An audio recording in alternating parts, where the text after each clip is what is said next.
Hey there, my name's Jordan, and I'm a financial coach and financial planner.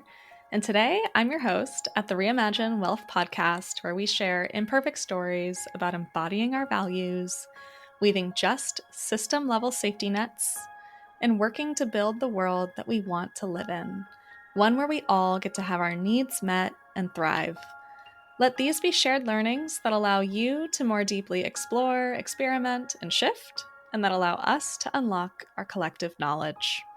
This show is ad-free and available to everyone, and it wouldn't be possible without your love and support. So if you like what you're listening to, please like, review, subscribe, and share the show with those in your community. If you're able, please support my work to produce the show by becoming a paid member of my Substack, which starts at $6 a month. Link to that and more is in the show notes. Thank you so much for listening. And now let's get into the show. In this episode, you are going to hear more about the East Bay Permanent Real Estate Cooperative, or you might hear it referred to as EB PREC. And if you haven't heard of the East Bay Permanent Real Estate Cooperative before, just to give you a little bit of context going into the episode, it's a multi-stakeholder cooperative that works to liberate real estate and land from the speculative market and into democratically governed and community-controlled assets. So it is taking these resources or assets off of the speculative market and moving them into community stewardship, community governance, community control. It's a way to move from private property and individual accumulation into collective ownership. And before we get into that, I did get several emails when we were launching the How Much Is Enough cohort of folks that wanted to participate, but the timing didn't work out. And so I'm excited to share that there is a self-paced version. It's all new recordings, but the content is the same. And it is intended for you to go at your own pace and is available at a sliding scale. So that is available. I'll link to it in the show notes. So if you wanted to participate in that but didn't have a chance to, you can access it there. But with that, I will go ahead and move us right into the episode. Okay, welcome. Today I have two very incredible guests. I have Noni Session and Annie McShiris from the East Bay Permanent Real Estate Cooperative. This is a project I personally care so deeply about, and I'm so excited for listeners to get to hear more about it. So Noni and Annie, it's also just a gift to have you both here. Usually for guests on the show, I ask them to share their money story. And in your case, I'm wondering if you can share more about the ways that your money story influenced your own perspective on capital or capital accumulation, and how money or finance or capital might be able to be remolded into a tool for repair. So starting off with some big, deep questions, but I'll invite either one of you to go first. Hi, Jordan. Thank you so much for having us today. We're really honored. My money story, my background is I'm a Black American from a working class family. Both of my parents actually were raised in what we call in the States the housing projects. One at Cordonesis Village in Berkeley that was torn down in the late 60s, and the other in Cypress Village, which for a time was one of the most notorious housing projects in Oakland. And my father's parents were working professionals. My grandmother was a nurse. My grandfather worked on the railroad. And so by the time my father was in his preteens, they had purchased a home on 9th Street in West Oakland. So from the sort of modest beginnings, my parents became and remain some of the few um, Black homeowners who were able to retain their home through the epidemic, through the two market crashes of the 90s and then of the 2010s. And my sister and I still own their home in West Oakland.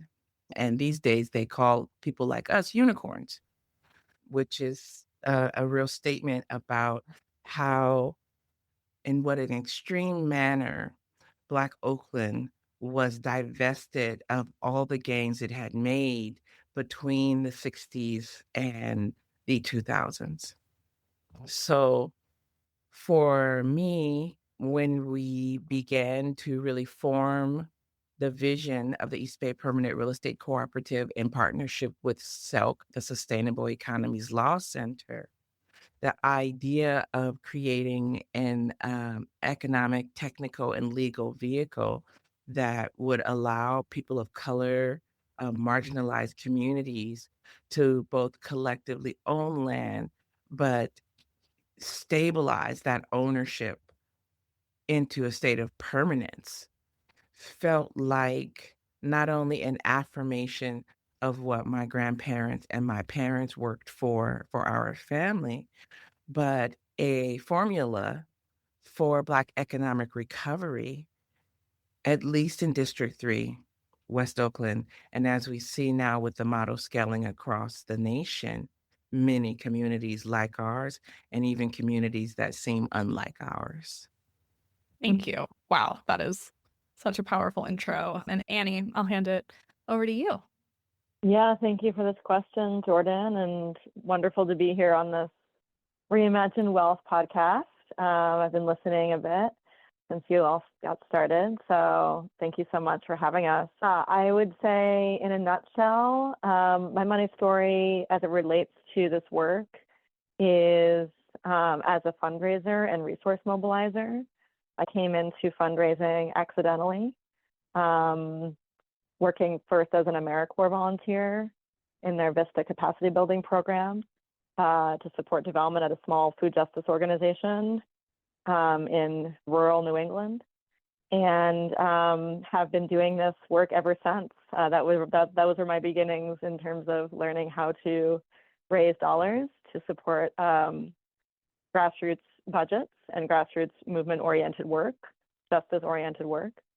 And have been really focused on wealth redistribution and resource mobilizing into the solidarity economy, into community ownership economy. And this has been just about a 20-year journey. I've been working as a fundraiser for nearly 20 years now, and really see that these systems that are in place, financial systems, the philanthropic sector, are hoarding resources in a way that is really costing our communities and costing the livelihoods and well-being and quality of life of our communities, and that there is enough money to go around. There is enough capital to go around. How it's distributed is the problem. And so that's really my theory of change, is to really try to bring those resources to bear to support our most vital community organizing, community ownership, and solidarity economy movement work.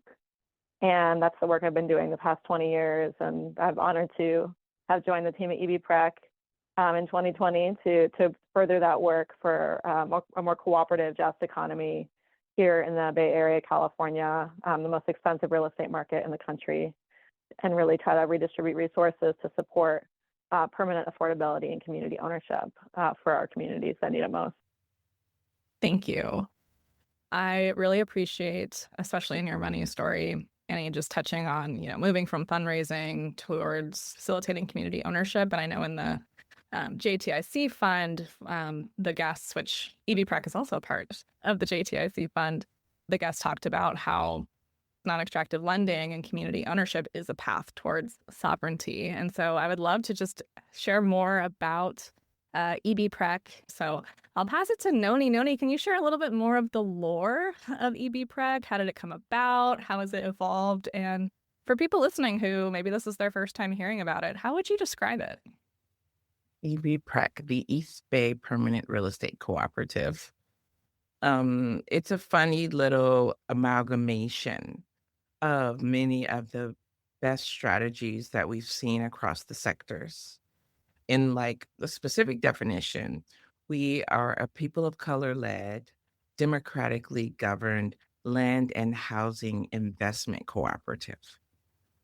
We galvanize capital through selling investments in the East Bay Permanent Real Estate Cooperative, $1,000 shares at a projected 1.5% return.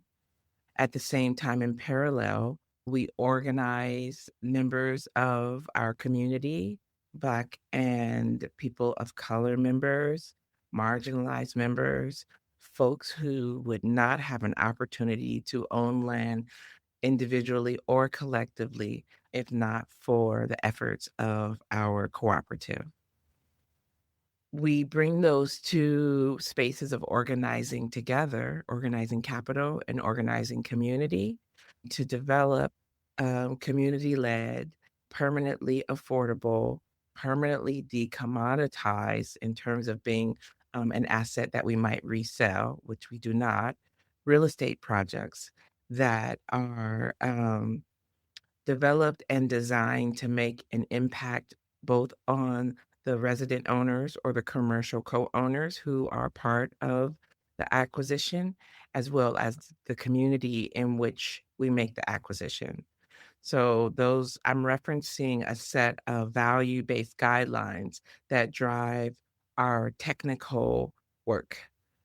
And so EB PREC itself generated out of a visionary moment in partnership with the Sustainable Economies Law Center and one of the co-founders, Janelle Orsi, who as early as 2014 began writing white papers um, seeking to activate our community's imagination around what a permanent technical and legal vehicle could look like for people of color to own land nonviolently, regeneratively, and permanently. She worked to bring people into the vision through a 2-year series of what we call the Advisory Council, where it was open door design sessions where anybody could show up and really learn and ideate around a new solidarity economy structure.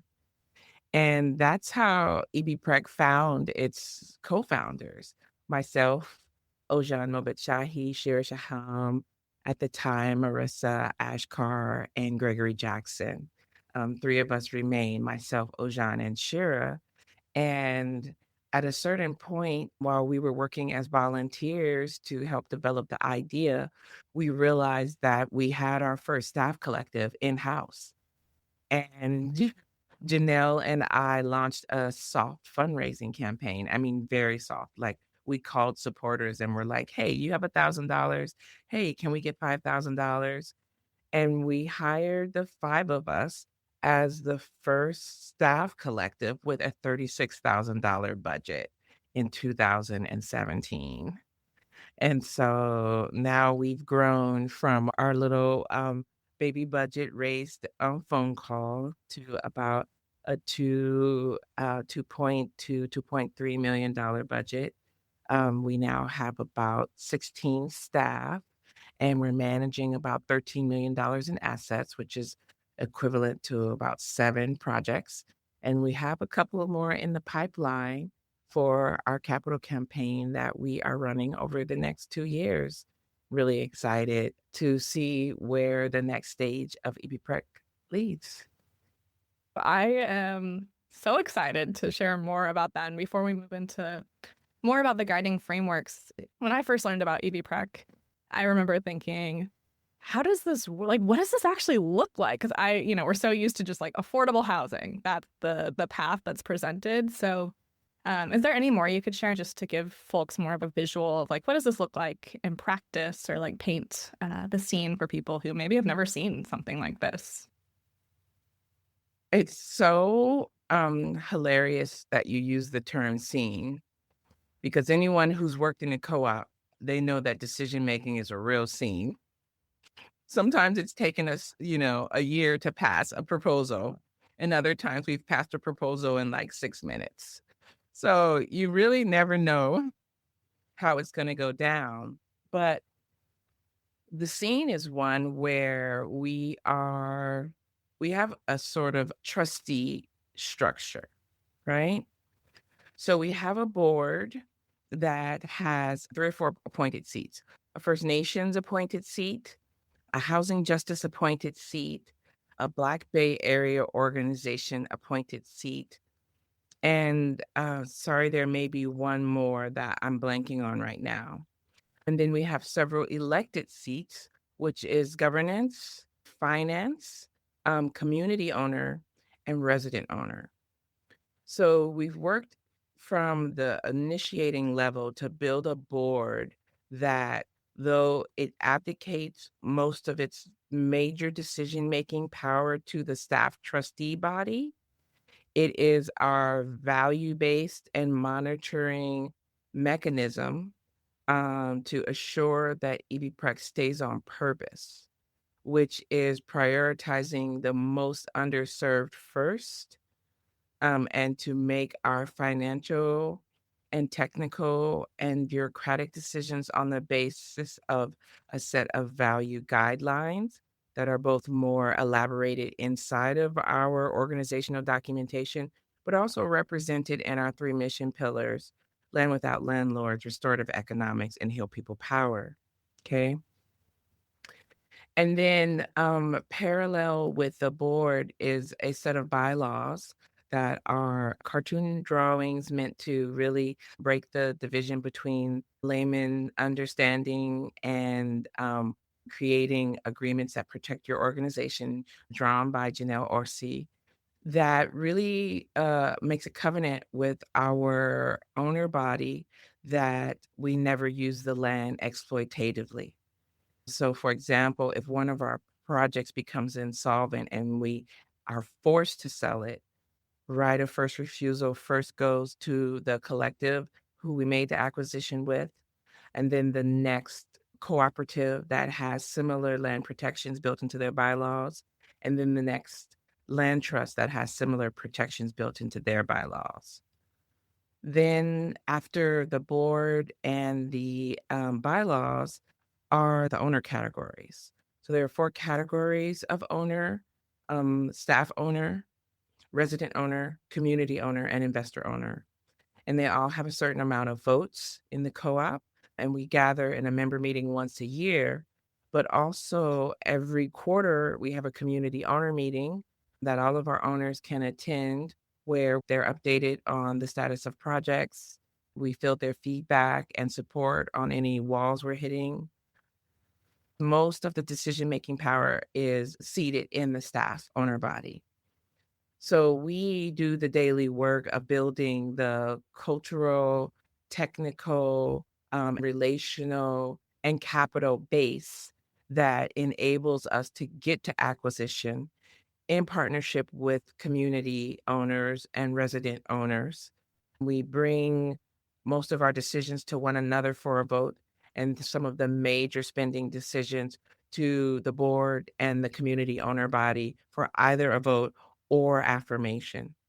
We steward things. We have the money circle that engages our investor body and stewards investment and fundraising and generally our financial health. We have the project circle that stewards project development, project check-in, and organizational process for moving projects through our pipeline, leads, developments, due diligence. We have an organizing circle that works to engage our community body. And then we have a resilience circle that works on engaging conflict. I'm thinking about resident happiness and support, staff happiness and support. And they also will stretch themselves if there is a problem in the larger member body.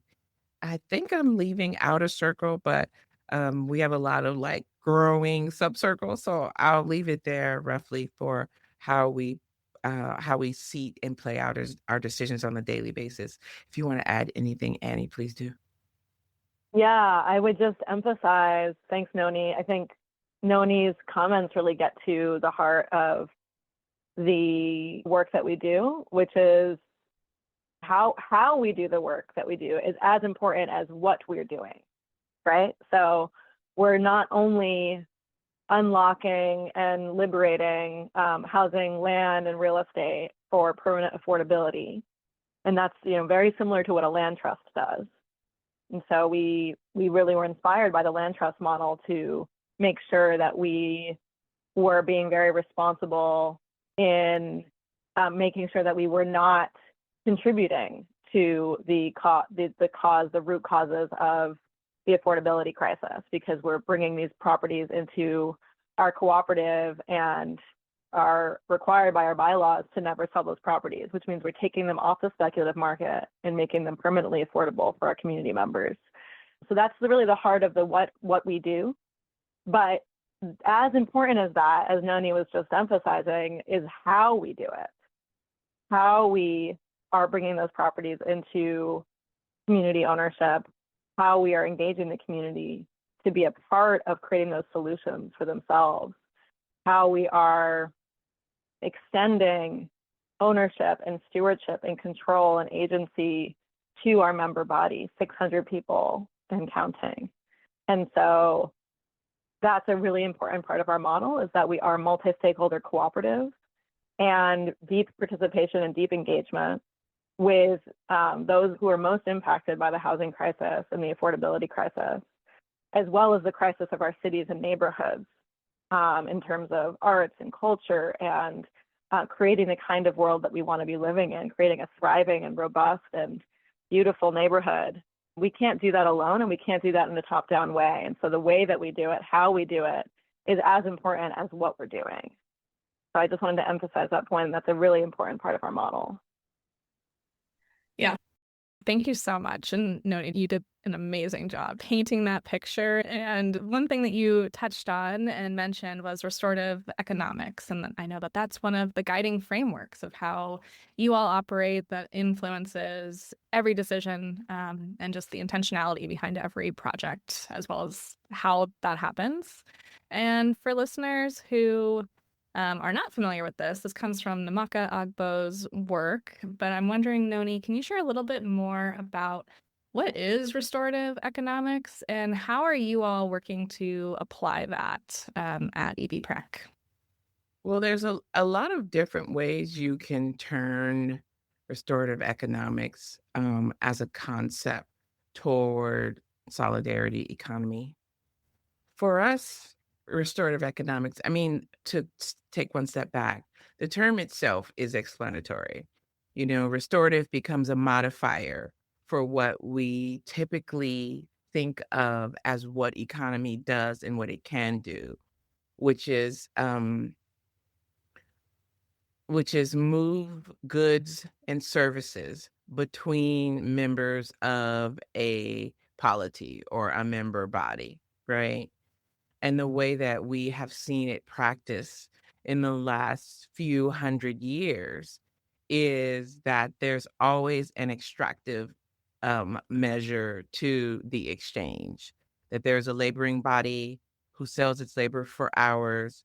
The profits of that exchange accrue to the owner class, and then the owner class, some might say retains, other might say hoards, and grows that excess profit, which we actually call surplus in the cooperative movement, while the laborer or the actual producer who does not own its means of labor continues to produce this excess value and lose access to that value almost immediately when one purchases back the means of your livelihood, housing, food, education, in order to fuel up the laboring body to sell more labor to the owning class, right? And if you think about it in the real estate terms, the renter, and we know in Oakland, like 60% of Oakland residents are lifelong renters, right? So the renter accrues some capital through some means, most likely labor. They pay it to the landlord for one of the commodity objects that keeps the person alive, which is housing.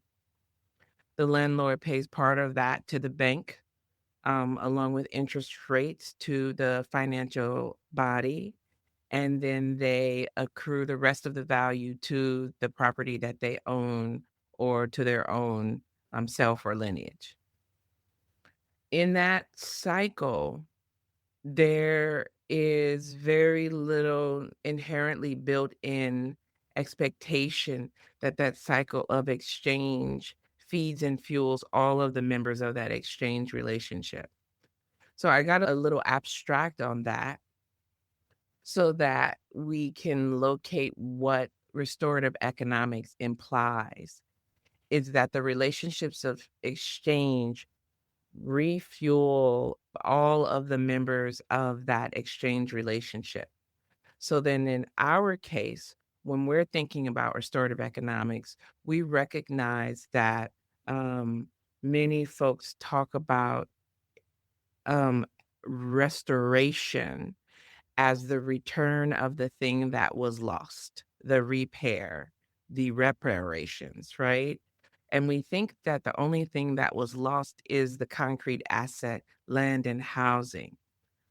But restorative economics takes a holistic view of what are the elements of wealth, wealth building, and economic security and economic stability. And what more than the concrete asset of land and housing that was lost is skill sets, relationships, networks, vocabulary, inclusion in an economy that produces the outcomes that serve and stabilize the community the method of exchange happens within. So for us, we've vetted 70 real estate projects and have been able to do 7. If that was the end of the story, there's no way for this model of permanence, community control, and affordability to scale. So, in addition to vetting projects, we transparently share information. As I mentioned, our bylaws and many other documents, including our SEC application, is available for viewing on our websites. We do free consultations, peer learning sessions for organizations across the United States, a couple international, with our community owner body and other members of the co-op. We do learning, education, information sharing. And through our communications, we really try to get explicit around our theory of change, how it in itself is transforming, different ways that folks can find their way into collective real estate ownership, not simply through EB PREC. We've done things like create tools that our community can use. So, for example, we have a project preview tool, which one might think of as a plug and play pro forma, where community members, once trained on the tool, can begin to vet the feasibility of their own projects. So for us, restoration involves no longer gatekeeping access to the real estate and financial, I don't know what you want to call them, secrets, tricks of the trade, because it really has to be popularized, this version of access, in order for us to really be able to mobilize it as a means of economic recovery. Wow. I'm just so impressed with the work that you both and the rest of the folks at EB PREC and in the community are working to make possible. There's the projects themselves, as well as the field building work that you were just mentioning. And like you both alluded to before, something that's so special about EB PREC and many other, social movement investments that build community power is sharing that right to design that you spoke about earlier. And it's like, how do we get those who are actually closest to the problem, those most impacted by systemic oppression, to closest to designing and implementing the solution? So I know you both shared about that already, but I also know this is such a big topic and there's so many working examples. So I'll just hand it over to you first, Annie, and then Noni, if you want to add anything else to just paint that picture even more clearly, or anything else you want to say about why this matters and any other ways that you're working to make that possible at EB PREC. Yeah, for sure. I think Noni covered a lot of it with the way that we have designed our cooperative, in that we're a multi-stakeholder cooperative. We have this board of directors who provides important oversight, not just in terms of our organization's financial sustainability, but also oversight with our values and principles. And then making sure that our board is made up of community members who are most impacted by the problems that we're trying to solve. And then we have these different owner bodies. And our community owners probably have the most participation of any of our owner groups in terms of the depth and breadth that they can opt to participate, to supporting with decision making and participating in deciding on which projects we're going to pursue and how we're going to make sure the work gets done over the course of the year. They're also really supportive in terms of being just a part of our community, joining us for events, volunteering to do beautification days, and participate in many aspects of running this organization, from property acquisitions, but also to community engagement, community activation, neighborhood block parties, and generally working to improve our neighborhoods. The other design feature we have is that we have these circles called owner groups, and those are made up of community owners who want to come together and propose purchasing properties to work on with EB PREC.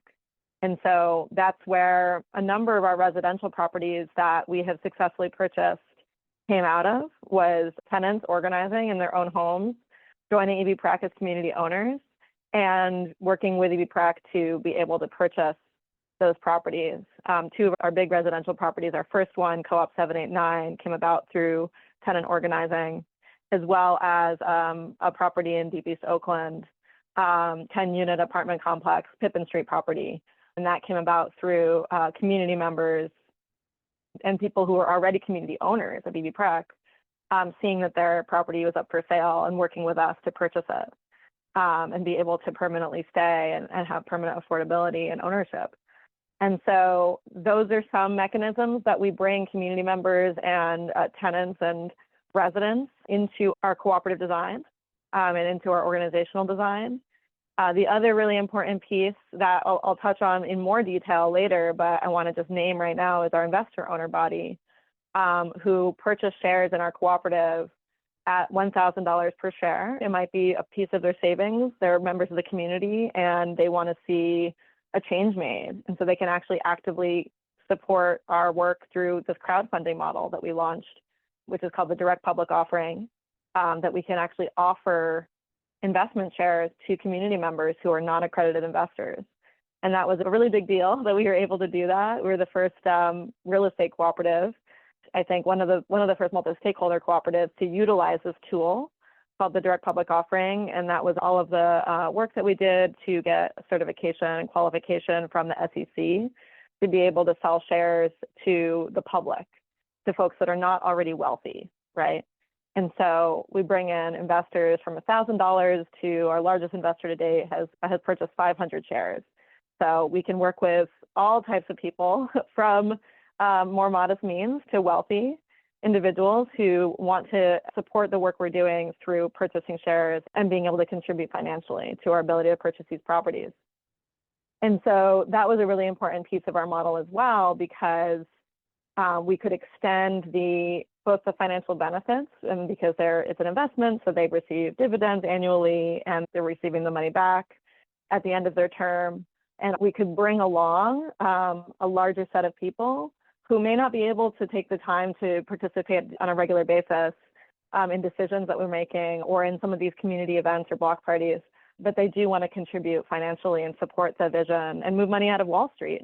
And be able to actually move some of those savings dollars into a community-led solution. So they also are able to participate by voting for board of directors, and we do have the ability for them to be a part of the community in larger ways. That's another way that we brought our residents and folks that are both in the neighborhood and across the country into our work with us. We have 400 investor owners.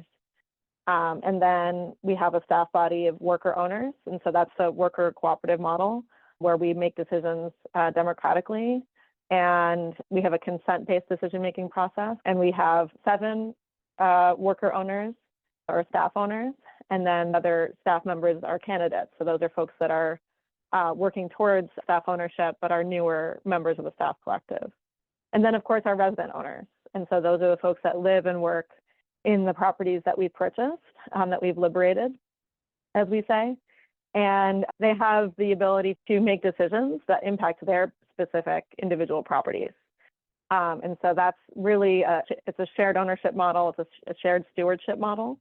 And a lot of the work that we do is supporting folks that have been lifelong renters to be able to actually bring more agency and control into their everyday lives when it comes to their home, and supporting a transition from renting to owning and stewarding. And what does it mean to shift a mentality from, being a renter to actually owning a space and being able to control what happens in that space? And so it's a really transformative process. It's also really challenging. A lot of the folks that we work with are, like I said, lifelong renters, and they don't often have the language or access to this kind of shift. And it's a lot of education that we do to support each other and to support moving towards a collective stewardship, collective ownership mentality, both in a literal sense of owning the home that you live in, right? We offer limited equity to our residents, but also in a mindset shift of what does it actually mean to be able to have more agency over the places that you live and work. I just so appreciate that. Like, yes, we are transforming from ownership model of individual for-profit moving to collective ownership, collective governance, collective stewardship, but then also challenging those the ways that we're socialized from the dominant system. We're also transforming those and trying to flex our prefigurative muscles, practice new ways of being. And Annie mentioned earlier about the investment owner option, which we'll talk about in just a minute. But one thing that I just want to emphasize, and folks also might have heard this in our conversation with Kevin Simowitz from House Us, but so often affordable housing is really touted as like the solution or the path to housing justice. And just a little anecdote that I'll share. It's like, it hurts, but you have to laugh. There's a really like luxurious real estate development near like 20 minutes from my house called Rainy Street, which has been completely gentrified in Austin. And there's this massive luxury condo, multi-million-dollar units. And then there's like 5 or 10, don't quote me on this, but there's a couple affordable housing units. That's how they got the deal. And someone I know is looking into it, and the rent is like $2,500 a month. And I'm like, in what world is this the path to housing justice? It's just not. So like we talked about before, we know this is not enough. We know it leaves the systemic root causes unaddressed. And so, Noni, you already touched on this in talking about restorative economics, but if you were talking to someone who is kind of like questioning this, like, why would you advocate for repair needing to be at the center, and the ways that community-controlled real estate and non-extractive lending can actually be paths toward a just economy? I guess I'll start with the assumptions around affordable housing, right, as an inherently good thing. So I think what people need, first of all, just back up a step. The definition of affordability is not what most people think it is, okay? So in Oakland, in 2017, the median white Oaklanders' income was about $80,000 to $86,000. At the same period, the average Black Oaklander salary was about $36,000. Affordability hits at about an $80,000 to $100,000 salary. So at that time, with the city of Oakland projecting that we were about 2,200 units behind and projecting to build that number of affordable units by X date, I think it might have been 2022 at that point. That means that we were planning to build housing for future labor populations, or populations that were making more than double the average Black Oaklander. And not to say that we're not all rent burdened in Oakland, but we know that the ratio of Black Oaklanders and their rent burden I'm sorry that I don't have the numbers in my pocket, so I can just give a generalization, are fairly high. So even the thesis that building more affordable housing will address this thing called the housing crisis.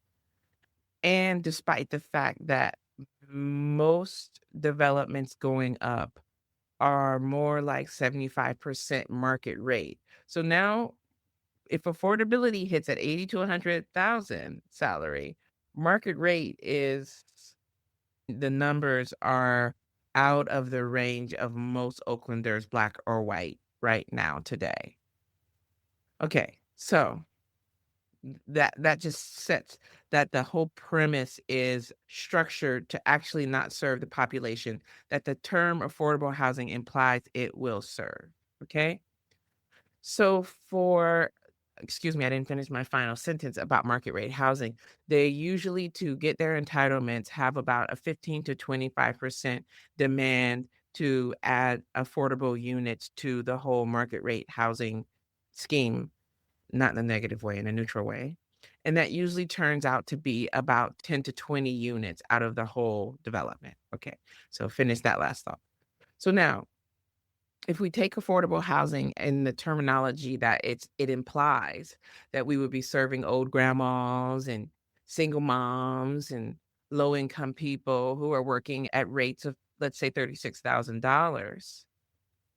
First, it demands so many subsidies from the cities and municipalities in which it's built. It demands such a high return on investment for the investment dollars that are in there, that the people who are able to move in often have to, if taxpayers haven't already paid for it through bonds, if the city hasn't already capitulated through subsidies and tax breaks, many of the residents then have to go to governmental structures like Housing and Urban Development for Section 8 vouchers for rental subsidies. Okay, so that's the next layer of flaws in this concept of affordable housing. So now let's move one step further into a person who can pay the, let's say, $2,500 that's counted as affordable, right, for a 1 to 2 bedroom in a medium to high density building, often without green space, often right in the middle of a very intense urban environment. Then this $2,500, because right now in our economy, the presumption is costs will always go up. And maybe it might creep up in a small way, $2,500, $2,600, $2,700. But when this person who will always need housing, who needs permanence, reaches 70 years old and their income diminishes as elderly incomes do, the economy changes, as we can clearly see in this moment, economy changing, they're still demanded to pay that same rent and more as prices grow. Right? Their rent grows along with the consumer price index, although their income very rarely does. Their financial status very rarely does. So at some point, they will be priced out of this housing. And if they don't pay, they are evicted, affordable housing or not. And then many of the breaks that come from this affordable housing, there's always a takeout moment for developers. They don't stay as the stewards and the owners of the property. They pass it on to another entity with another mission. And you take another step back, where these buildings are built, they're often designed from the second floor upward, where you're creating a commodity, you're subdividing it, selling it off, or renting it off. And then the ground floor, which is where community, healthy ecosystems of exchange, where permanence and cultural stability happen, they're rarely planned for at the ground level of most affordable housing developments. I can say an exception is like Ebaldsey, who, when they redeveloped Swans Market, made sure that local businesses were grounded next to the condominium setup. But most high rises cannot keep tenants at the ground floor. despite the fact that the cash flow calculation is from the second floor up. The implication is that ground floor could be free, but remain vacant. They attempt to move those ground floor commercial units at market rate, which then puts another cost burden on small businesses and local operators who might actually bring cash flow and economy to the community where the dollar can circulate for more than an hour. In the Jewish community, the dollar circulates 11 times. And in the Black community, it circulates almost less than one time. They estimate it circulates for about 1 hour. And, let's contrast that to the model that we're trying to perfect. There's still a lot of flaws in our model. When we purchase the asset, the house, the multi-unit building, the mixed-use building, the cost that is borne by the resident owners or the commercial co-owners is the cost of the acquisition itself, right? We bring down the cost of the acquisition through selling securities at a very low interest rate, 1.5%.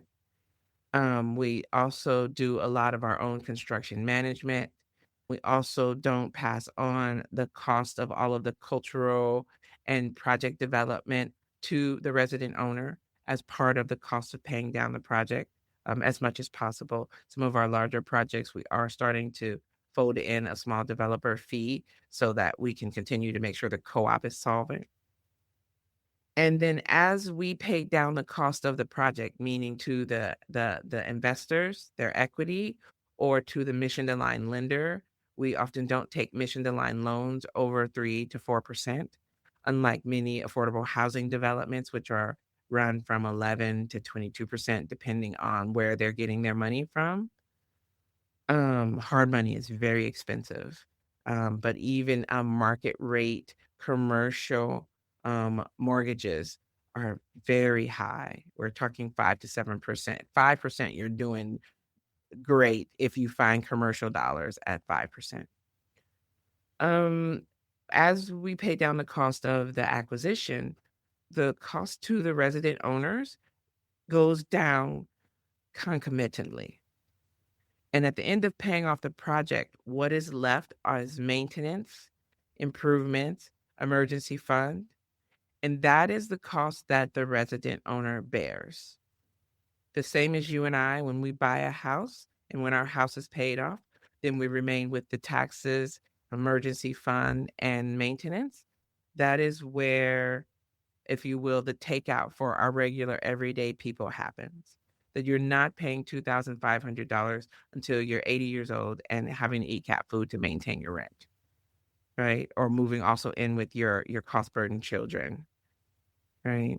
So that's the real distinction that we make between the structure of how affordable housing functions and the structure of how permanent, community-controlled, affordable housing works. Thank you. Wow, that was so helpful.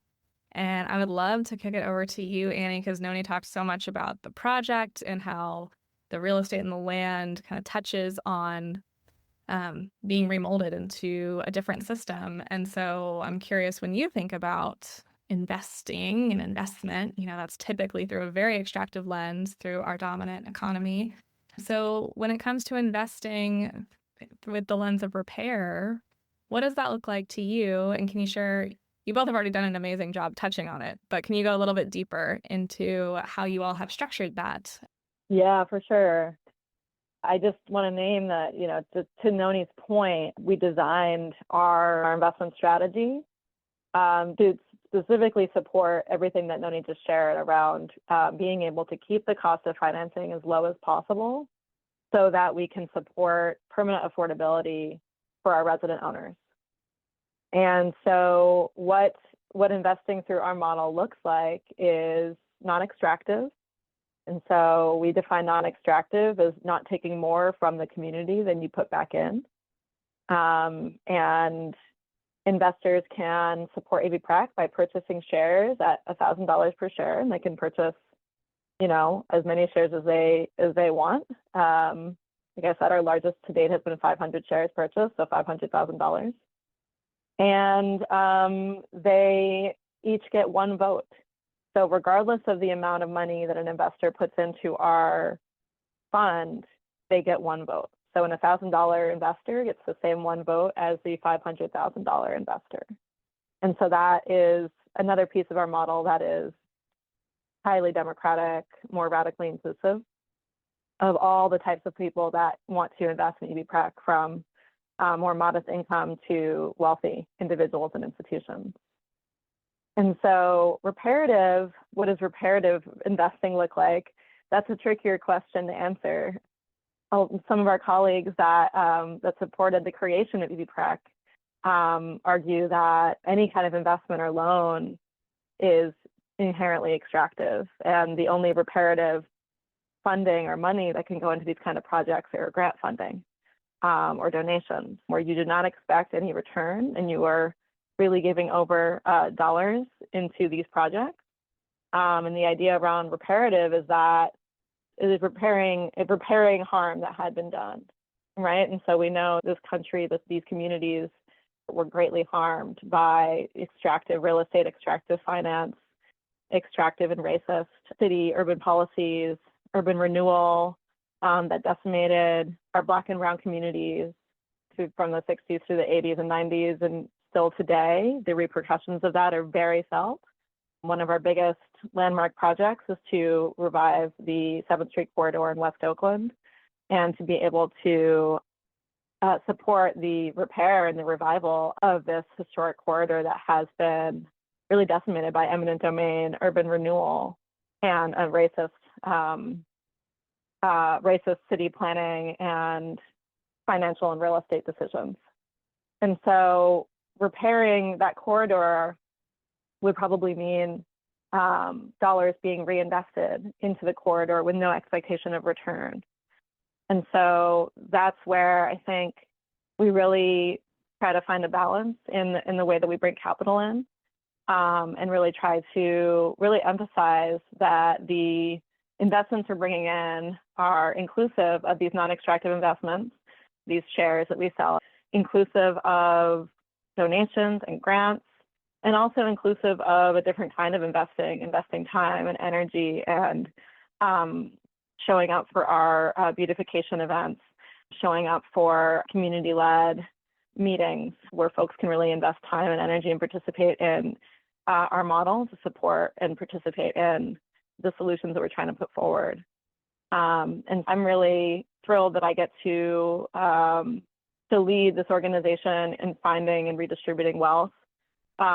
We do a lot of work with philanthropy as well to support like political education around what does it mean to redistribute resources, what does it mean to make program-related investments, to make grants that are truly non-extractive, and what would it mean to then move to that next level of making grants and loans that are reparative.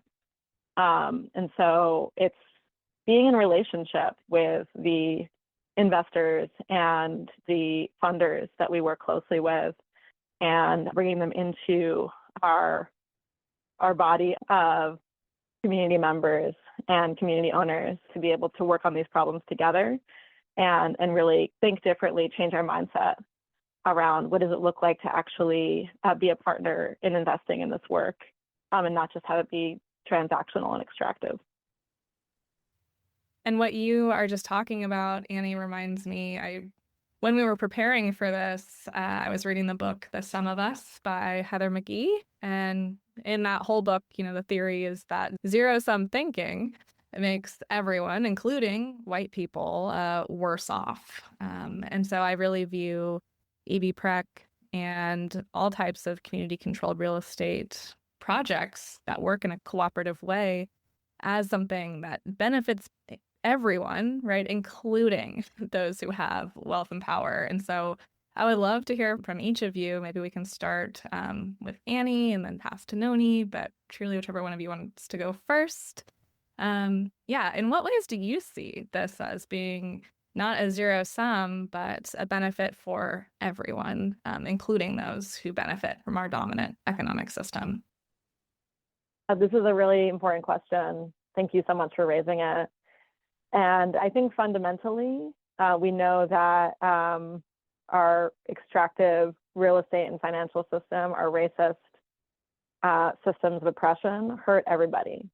And that's really the thesis of Heather McGhee and so some of us, is that racism has led to the destruction of public goods, has led to the foreclosure crisis, has led to the state of our communities as they exist now. The origins of our country are based on stolen land and a legacy of slavery.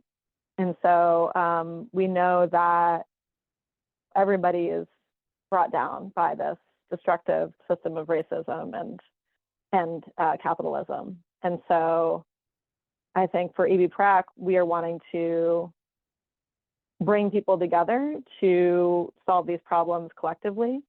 And so it's really a framework of collective liberation and being in trust and right relationship with all of our community members and the folks that are most impacted by these systems of oppression at the forefront of making decisions about how to solve for these problems.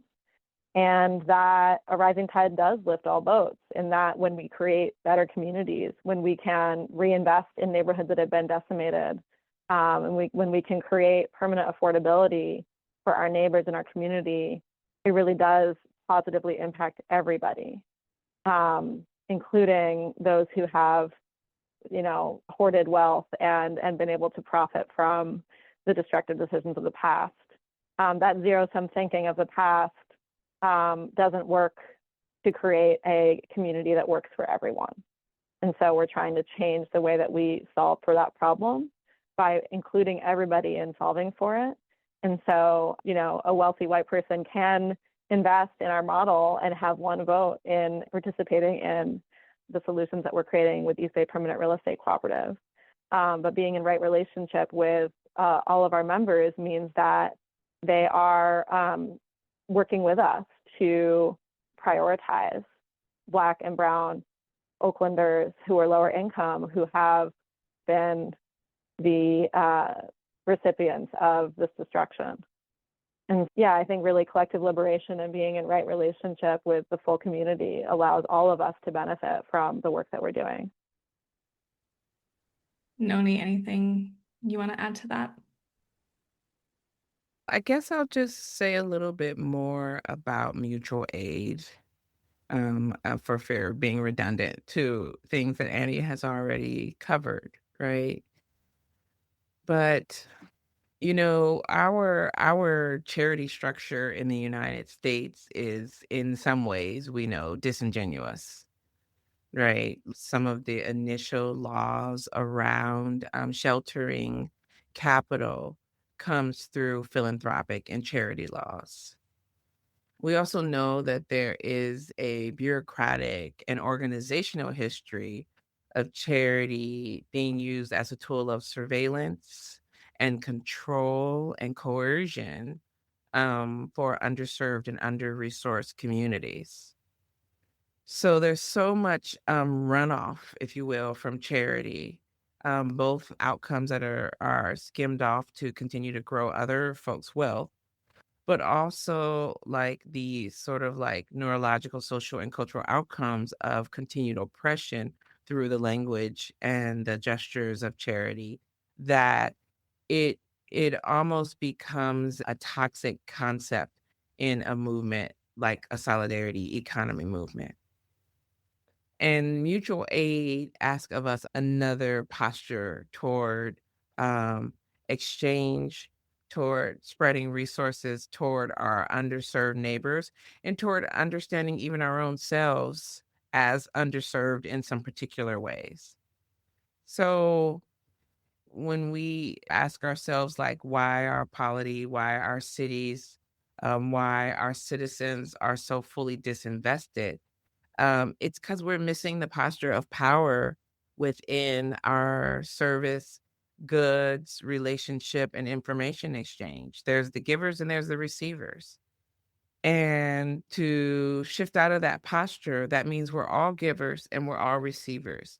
And it not only equalizes the relationship, but it empowers the members of the relationship to take control of and to see the value in what they have, to take control of where they are, and to meet their interlocutors eye to eye from a place of dignity and clarity and decision making and right to design, if we want to, like, pull this string through even this topic.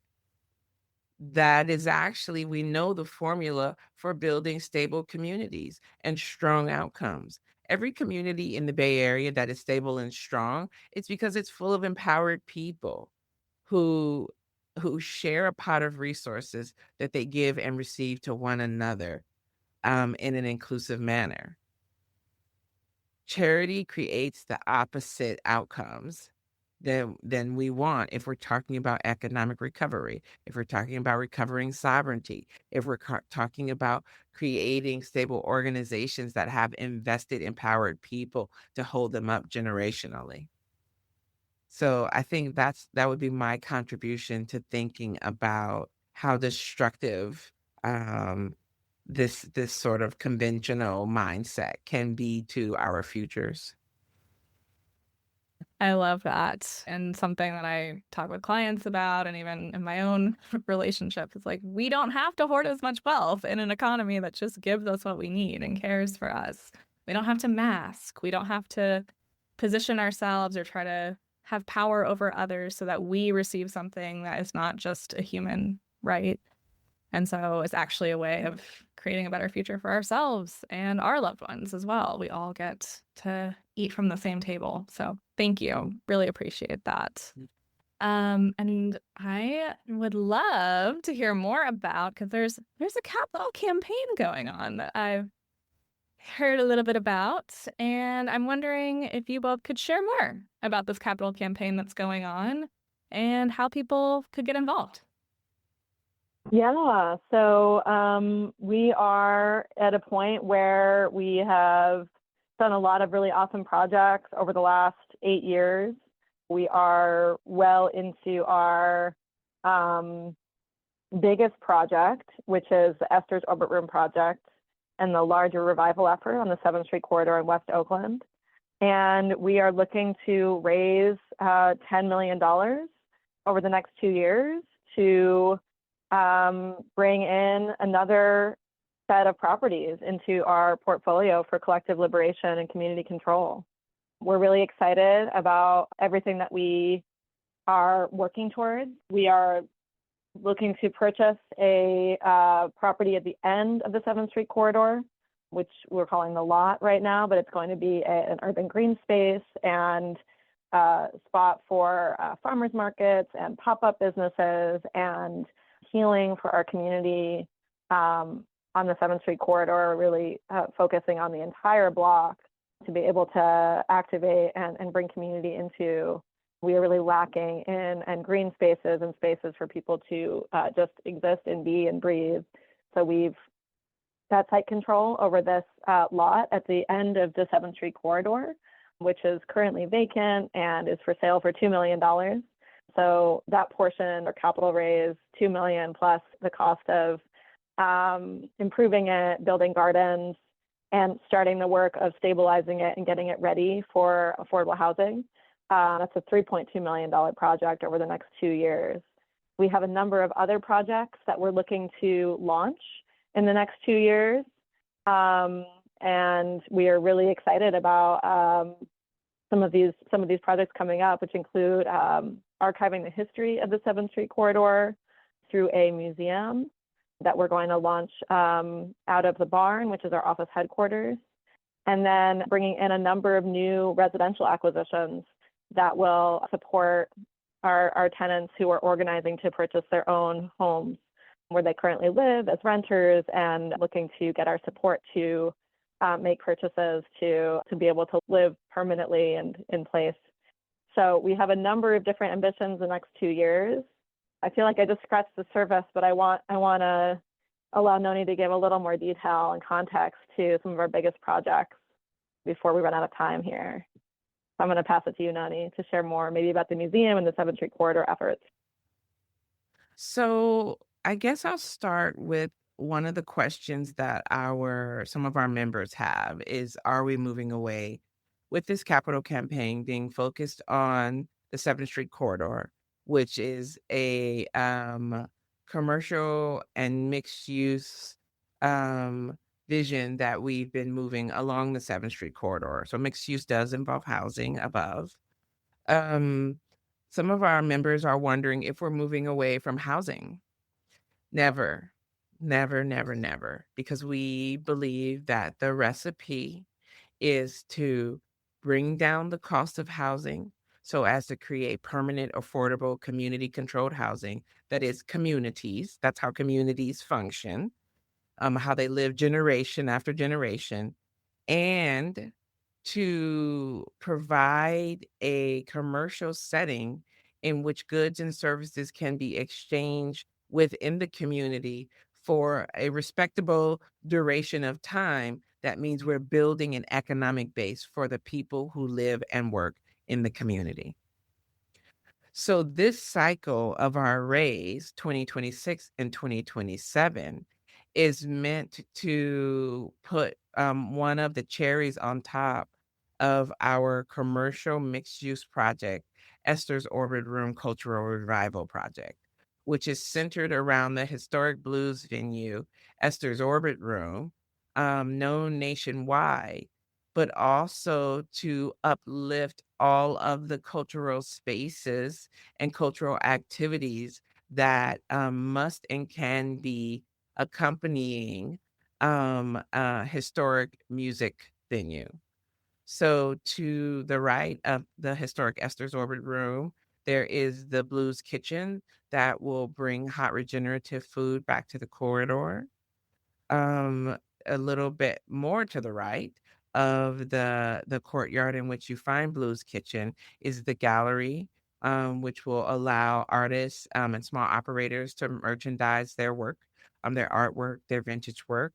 In the back of that building is the yoga and healing arts room for health, body, and sound practitioners. If you move back to the left of Esther's Orbit Room, right next to Esther's is the Barn, which was a historic restaurant that served authentic Southern food for 60 years, is now the headquarters of EB PREC and the future home of the 7th Street Museum. As much as we all nod and bow our heads and give our appreciation to the Black Panthers for the legacy they left us through the feeding programs and self-sovereignty programs, we also know that there is a whole body of people, culture, and activities that birthed those humans into our movement. And so the 7th Street Museum will be representing and laying out a vision for the social, cultural, and economic life that existed on 7th Street before the removals, and a deeper historical account of the eminent domain removals, both as a call to action to what we can and are recreating on the 7th Street corridor. And then to the left of the 7th Street Museum is what we are right now calling Esther's Garden. We may call it Margaret's Garden after Margaret Gordon, who fought for 2 decades to get idling trucks off of the corridor, to get environmental monitors into West Oakland, and eventually founded the West Oakland Environmental Indicators Project, along with Brian Beveridge. However, Margaret's Garden, Esther's Garden, we're talking about a 26,000 square foot future green space that will receive small arts offices and small arts businesses, such as a woodworking workshop, therapy spaces, ceramic spaces, an amphitheater, a playground, an orchard, a greenhouse cafe, a greenhouse with food infrastructure, both usable and model food infrastructure planted among California native plants. And at the back 1/3 of the lot, we're prepared. So the front 2/3 will go toward this use that I've described, including trees. But the back 1/3 will be preparing over a 5-year window to do EB PREC's first ground up housing. So there'll be a medium density build at the back side of the lot along Goss Street, where folks will live inside of a green space and a garden as a model for the rest of the corridor. And so we are, through our 7th Street Thrives project, working to improve the infrastructure, trash cans, light bulbs, commercial spaces, as we work with the city of Oakland to get all those spaces leased up, cleaned up, good design on the corridor, good usage for the historic part of the corridor. Um, but this capital campaign focuses on completing the raise for what is now Esther's Commons as a model and a foot traffic and market making impetus for the rest of the 1.3 miles of the corridor as we work on continuing to attract more businesses, continuing to support more community cleanups, and continuing to support more real estate transactions where we recreate ownership on 7th Street.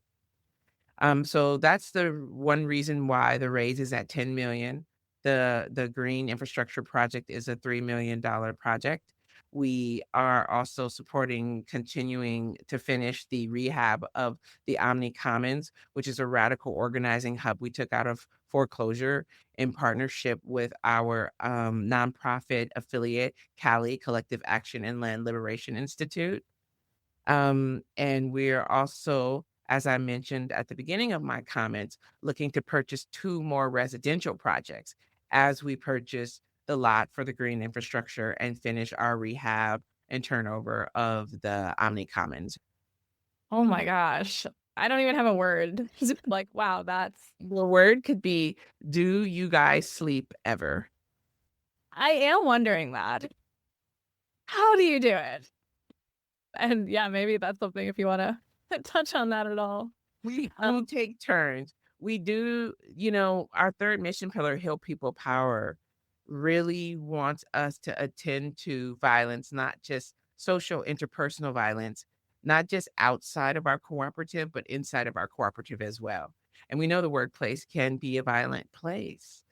So although we are sorely imperfect, to be sure, we work on power sharing. We work on a resilient and happy environment for the staff collective.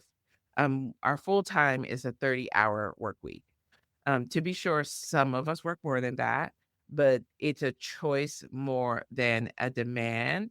And so no one is evaluated on whether or not they're hitting 70 hours or not. And also, we're discouraged from doing so. And I won't name names.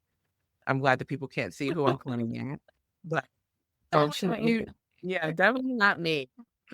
But folks who are working too many hours, folks are checking in on your wellness. Like, is this really what is good for you? So, there's a lot of strategies we use internally to try to keep it cool. Sometimes it works, sometimes it doesn't. And when it's not cool, then people just lay down and it's okay. And it's okay. Yeah. Yeah, thanks for sharing that. I think in, organizing world and just, I mean, we're incentivized through capitalism to overwork ourselves. I think it's important to like lift up the tension that comes with like doing really transformative, meaningful work and the care that we need to give ourselves along Yeah, the way. for sure. For sure. Because you can definitely become embittered very quickly, keeping that kind of intense schedule. And maybe then does that just negate all that you've done if you yourself are angry and disinvested? Yeah, exactly. And this is a great segue because we have covered so much. I appreciate you both being so generous with your time today and sharing all of this with listeners. Anything else that you want to share before we wrap up, or phrased another way? If you could wave a magic wand, what do you wish listeners of the show already knew about? So, one thing that's really important for folks to know is that on April 18th, we're having our 4th annual Black Earth Day, where we do a really big community cleanup. Sometimes we pick up anywhere from 100 to 150 bags of trash. We all come out and just kind of swarm. And this year, we're getting into some of those nasty trouble spots. to continue to model for ourselves and our neighbors that we care about 7th Street, and that 7th Street is a place that you can shop, buy things, and be. That happens at 10 a.m. on April 18th at Esther's Orbit Room at the west end of 7th Street, 7th and Wood. And after we do our pickup, then we have a little celebration, some food, some drinks. This year we're gonna do some things that we're funnily calling Blacktivities. So we're doing like double dutch and just playful things that we like to do because it's fun. Fun is as important as work. And I think the other thing that I will leave your listeners with is our very important call to action. You know, some of the most powerful movements are headless movements. Guerrilla warfare, the Poor People's Campaign. And what that involves is one person passing the message and the call to action to the next person so that a movement can't be removed through the removal of one leader or one voice. So the call to action to your listeners is to tell your cousins and your mother and your aunts and your colleagues and your coworkers, your working class friends, your unemployed friends, your high net worth friends, strangers. Tell them, hey, have you heard of this funny little organization or project called the East Bay Permanent Real Estate Cooperative? There's this little cooperative that crowdfunds investment and launches community real estate campaigns. And they invest in the community with more than dollars. They invest with their time, with their hands, with their voices, with their imagination. So if you have an opportunity, cousin, grandma, colleague, please give to them. Please invest in them. Go out to Black Earth Day. Go to one of their community work days. Go to their orientation. Join as a community owner. $10 a year dues. If you can't afford the dues, they'll pay it for you because the investment is our human energy. So if your listeners do nothing else, tell one person about our work or work like ours, and that helps build and sustain a movement. Annie, anything you want to add? Otherwise, I'll close it out. No, I think Noni said it all. Yeah, we would be really excited to bring more folks into our model, into our work, and we're excited for your contributions. So come join us however you can. We look forward to working with you. Amazing. Thank you both. You shared so much incredible wisdom in the conversation. So I'm deeply grateful. And for listeners, EB PREC is one of the most accessible ways I know of. And this is not investment advice, but is one of the most accessible because of the lower minimum that Annie was mentioning, whether you're in the community or an investor outside of the community that wants to support. It's a really accessible way to start investing in the solidarity economy and having your money work in a way that actually builds a future that can hold us, that holds us with care and love. And I'm excited, like they were saying, share this podcast. But when you're talking to your family, the more people we bring into this and actually share tangible solutions of how this is different, the more likely they become open to change or open to exploring that. So love that. Thank you both. Thank you so much for listening to the Reimagine Wealth podcast. You can find resources and links from today's episode in the show notes. And if you enjoyed this episode, please like, review, subscribe, and share this with those in your community. If you'd like to support the show, you can become a paid member of my Substack, which allows me to sustain this work and have more episodes to share in the future. Again, links to all of that and more are in the show notes. And until next time, I'm sending you resilience and warmth, and thank you so much for tuning in.